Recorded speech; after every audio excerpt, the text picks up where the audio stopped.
Hey guys, and welcome back. Today we're talking about sitemaps, and sitemaps are a crucial piece to the back end of your website.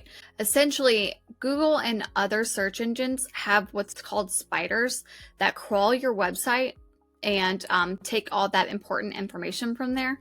And if you don't have a sitemap, I'm not saying that you can't get indexed by Google, but what I am saying is think about your sitemap as being that GPS that tells those crawlers exactly where to go and what pages are important. And so that is why Google needs this in order to communicate properly with your ideal audience. If they see content that they think is worth ranking, then they will put that out there. And the best way for it to find that is through those crawlers. So essentially what this means is that if you're using WordPress and you have like Yoast SEO, that's automatically going to generate a sitemap for you. And then same thing with Squarespace. Squarespace automatically generates a sitemap. And the same thing goes for Shopify. Shopify does that as well. And it's very easy to find your sitemap. And so I'm going to use my website and those two other hairstylist and hair salon websites that we were looking at earlier to just kind of show you just how easy it is to generate that sitemap. So essentially, you're just going to have to put like a /sitemap.xml behind your web address, and that lets you know exactly where your sitemap is located. And then I'm going to show you how to submit that very easily into the back end of Google Search Console. So we're going to go over here to my website. And so up here, we're going to put /sitemap.xml. And here you can see the sitemap, and so you can see all my different posts, all my different pages, all the different categories, and the different authors because it's between me and Tiffany. And then back here on this Hair by Natalia, to find their sitemap, you're just going to go back here into sitemap.xml.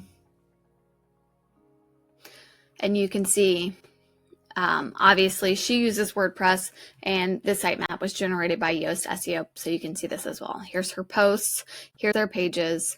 The builder layout parts, which I might leave off of my sitemap, but I'll show you how to do that sort of stuff inside of your robots.txt later. And then your global style, another thing I would leave off of my sitemap potentially.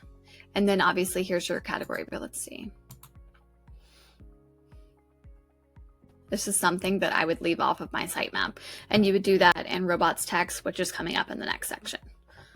But here we'll go to Goldilocks.com, and we know that they use Shopify. And so I'll show you /sitemap.xml. And so you can see this XML file does not appear to have any style information associated with it, which is fine.